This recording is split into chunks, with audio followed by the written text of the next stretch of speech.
The rain fell in heavy sheets, drumming against the roof like a relentless heartbeat. Clara stood by the window, her fingers pressed against the cold glass. She could see the streets slick and shiny, reflecting the dim glow of streetlights. Her heart felt heavy, though she did not know why. She heard the soft click of the door behind her. A shadow crossed the room, long and deliberate. She did not turn immediately. There was a strange familiarity in the movement, a rhythm she knew all too well. He stepped closer, and the air between them thickened. Love had once been their shield, their comfort. Now it felt like a blade poised to strike. His eyes were calm, almost too calm, hiding something beneath the surface. Clara's stomach twisted. She wanted to speak but her voice refused to rise.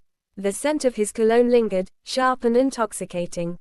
It reminded her of nights that had once been warm and gentle. Now the memory burned with a bitter edge. He stopped a mere step away, close enough for her to feel his breath.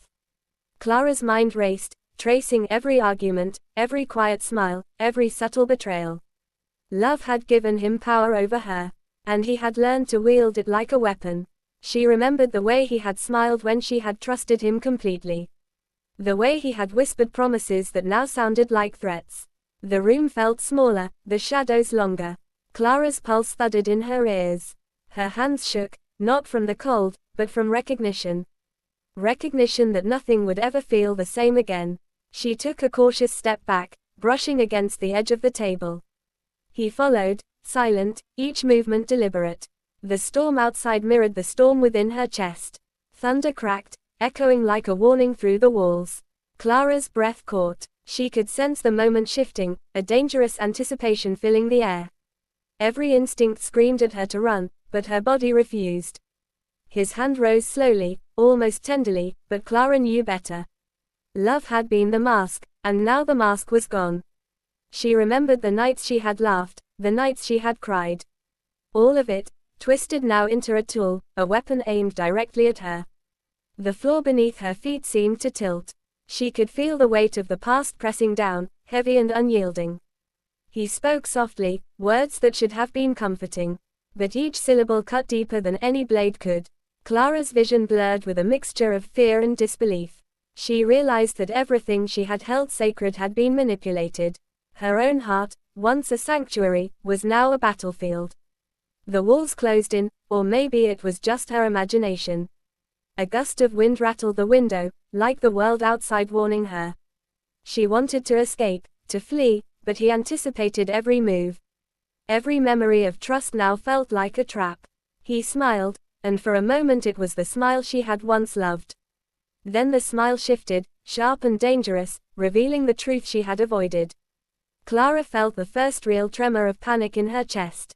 Her thoughts collided with memories, and each one turned into a weapon aimed at her courage. The room seemed to pulse with tension, as if it were alive, aware of what was about to unfold. She could hear her own heartbeat over the storm, pounding a frantic rhythm of survival. Clara's hands clenched, nails digging into her palms, grounding herself. The weapon of love had become something she could not predict. It was intimate, precise, and cruel. She realized that she had underestimated how deeply one heart could wound another. The shadows in the room stretched longer, almost reaching toward her. Every sense heightened, every sound amplified, every heartbeat a warning. She saw the glint of something in his hand, and her stomach dropped. The betrayal was not only emotional but tangible, real, and immediate. Clara's body froze, suspended between fear and reaction. The storm outside intensified, a mirror to the chaos inside the room.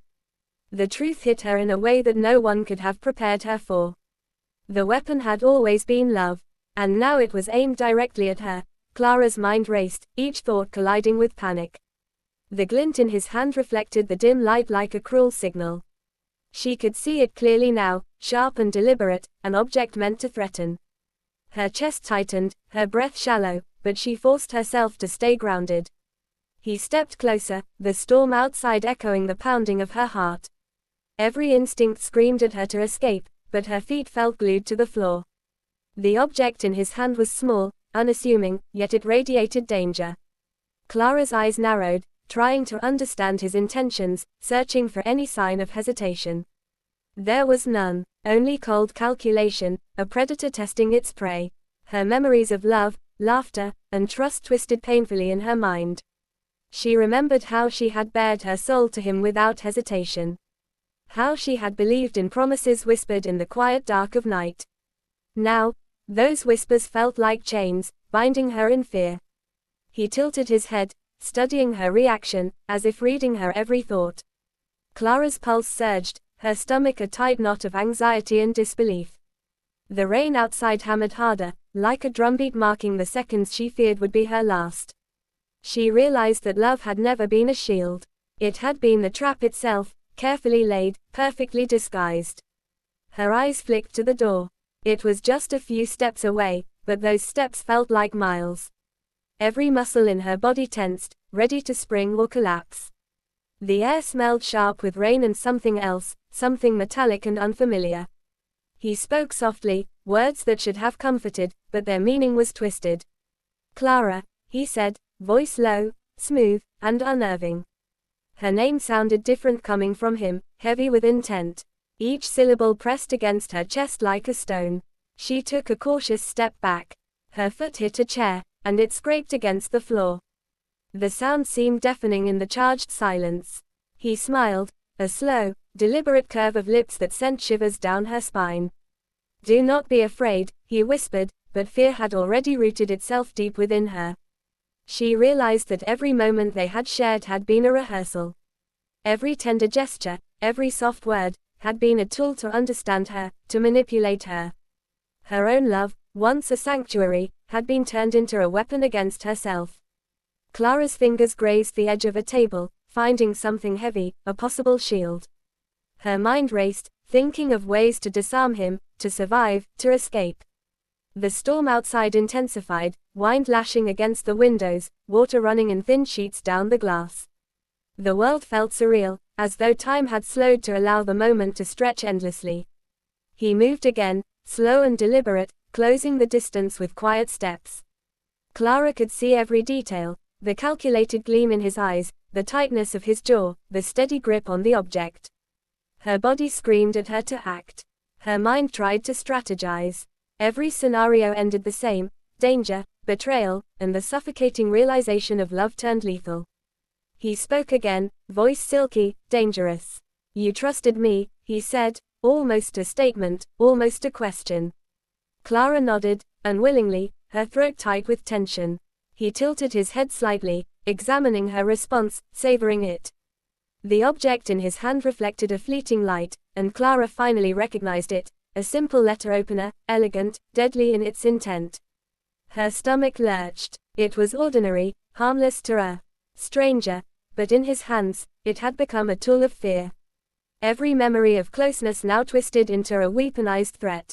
The room seemed to shrink, walls closing in, shadows stretching unnaturally. Clara's breath came in short bursts. Her heart pounded violently, threatening to escape her chest. She realized she could no longer rely on reason. Her survival depended on instinct, speed, and courage she did not know she had. He raised the letter opener slightly, the light catching its edge, sharp and glinting. Clara's eyes followed every movement, calculating, anticipating. Her hands clenched into fists, nails digging into her palms. The storm outside roared as though echoing her inner chaos. She took a sudden step, an impulsive move that startled him for a fraction of a second. It was all the opening she needed. Clara lunged toward the table, knocking a heavy vase to the floor. The crash reverberated through the room, startling both of them. She grabbed a candlestick, heavy and solid, raising it instinctively. He reacted instantly, stepping back, the letter opener slicing through the air harmlessly.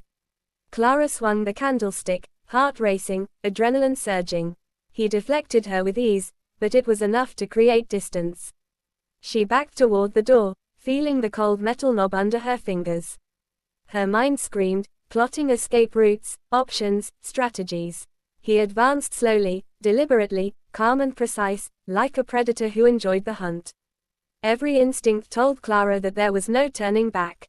Love had been the weapon, and now she faced it head-on. Clara's fingers tightened around the door handle, and she felt a surge of clarity amid the chaos. The weapon of love had been aimed at her, but she would not let it claim her. She took a deep, shuddering breath, feeling the storm outside echo the storm inside her chest. Her eyes met his, and for the first time, she saw a flicker of uncertainty there. He had calculated everything, but he had not accounted for her will to survive. Clara acted. She swung the door open with all her strength, stepping past him, and the sudden movement caught him off guard. The letter opener slipped from his hand as he stumbled back, the metallic clatter echoing through the room. Clara did not stop. She rushed past the table, past the broken vase, ignoring the fear clawing at her chest. The wind from the storm whipped through the open door, carrying rain and the smell of wet earth inside. She ran down the narrow hallway, bare feet slapping against the wet floor, heart hammering violently. Her mind raced, plotting her next steps, every nerve alive with urgency. She did not look back. She only knew that she had to reach the safety outside. Behind her, the sound of him chasing faded slightly, but Clara did not falter. The front door loomed ahead, and she pushed it open with desperate force. Cold rain poured over her, soaking her hair and clothes, but she barely noticed. The streets were empty, silent except for the roar of the storm. Clara ran into the night, the rain blinding her, the cold shocking her skin into sharp awareness. Each step carried her farther from the weaponized love that had once held her captive. Her lungs burned, her legs ached, but she moved with a purpose she had never known. Somewhere in the darkness, she heard him shout, but the words were meaningless against the torrent of wind and water. She ran until her muscles threatened to give out, until the echo of betrayal faded into the night. Clara stumbled into a small alley, hidden from the main street, and finally paused. Her chest heaved, rain streaming down her face, mingling with tears she had not realized she was shedding. For a moment, the world felt suspended, the storm outside and inside her chest beginning to quiet. She realized that love, which could wound, could also teach.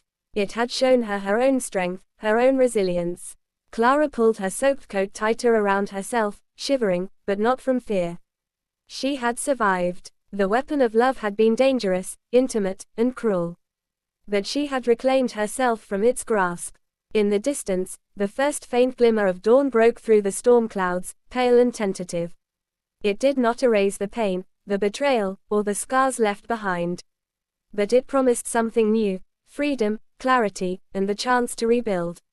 Clara took a step forward into the damp, quiet morning, feeling the weight of the past begin to lift. The rain still fell, relentless, cleansing, but she walked through it with steady determination. Love had been a weapon, and she had learned how to survive it. She would never be the same. And in that, there was power. Clara disappeared into the morning mist, leaving behind the storm, the fear, and the shadow of the man who had once held her heart as a weapon. She did not look back. She only moved forward.